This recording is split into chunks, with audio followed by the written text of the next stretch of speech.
What's up, Lumiose trainers? Lumiose trainer Zach here. I'm going to start off by telling you an epic tale. In this story, we follow the journey of a 10-year-old boy who's said to be the chosen one. The chosen one must save the world, and to do so, he must collect 3 different gems and place them on an altar. Once the gems are placed on that altar, a specific song must be played on a specific instrument. Does this story sound familiar? If it does, then you're probably thinking of the plot of the beginning of The Legend of Zelda: Ocarina of Time. But not really, because it could also be the plot of Pokémon the movie 2000. While playing Ocarina of Time, my younger sister pointed out how it's just like the second Pokémon movie. Both focus on a 10-year-old boy collecting gems, putting them on an altar, and playing a song. Was this done on purpose? Nah, if you look at when they were released, Pokémon 2000 was released in Japan 1 year after Ocarina of Time. So it's possible that the movie took some inspiration from the game. After realizing this, I wanted to see if there were any other similarities between Pokémon and Zelda, and what I found was pretty interesting. And just to get the obvious out of the way, yes, the Keaton mask looks like a Pikachu, and the Keaton also looks like a combination of Aber and Vulpix. There's also the Pokemon Sigilif. Some people say that it doesn't, but sorta not really, but kinda resembles the Hylian crest. Okay. Now, one minor similarity some have found was the theme for the Celestial Tower in black and white, and the Light World dungeon theme in A Link to the Past.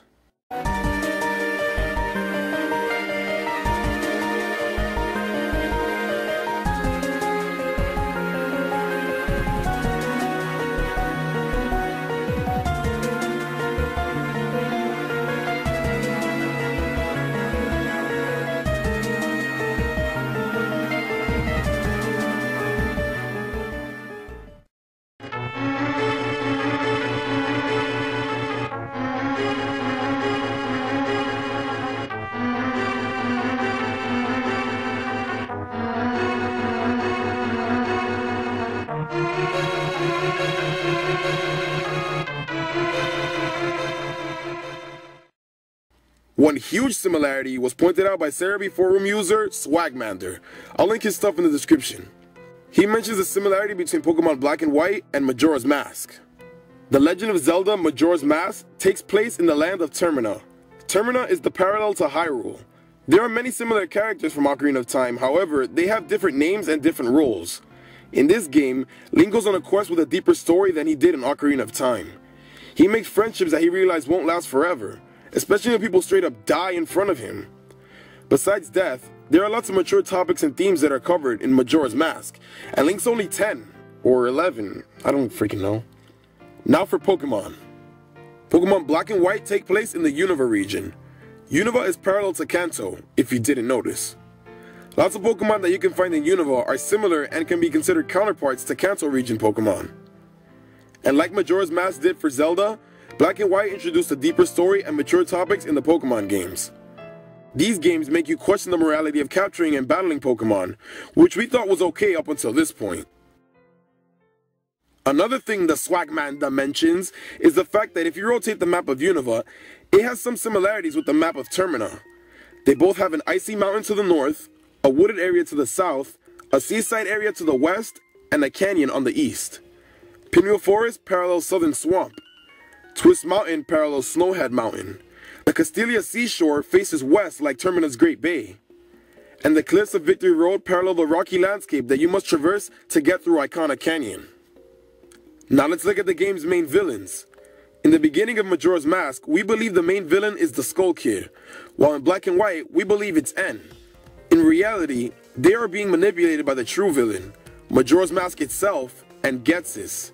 And what a coincidence that Ghetsis' robe doesn't but not really sorta but kinda resembles Majora's Mask. The final Zelda similarities that I'll mention are the final evolved forms of the Unova starters. They all make references to the Triforce holders in the Zelda games. Samura is a reference to Link. They both wield a sword, and water types are usually depicted as being bold. What a nice trait to have, since that goes perfectly with the Triforce of Courage. Next is Superior.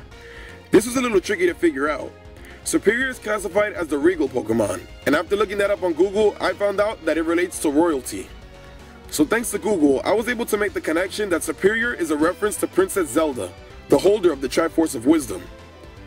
That leaves good old Ambor. Now I could give you a full explanation about how he's a fighting type, and fighting corresponds with power, but just look at him. He's a big pig, like Ganon. aka Ganondorf, aka Triforce of Power.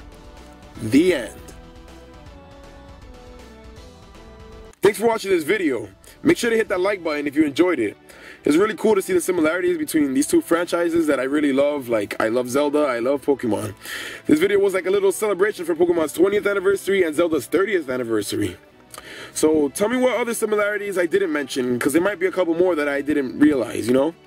Also, it would be a good idea to follow me on Twitter. And don't forget to subscribe if you're new here. Last but not least, make sure you live your life to the fullest, and I'll see you all next time.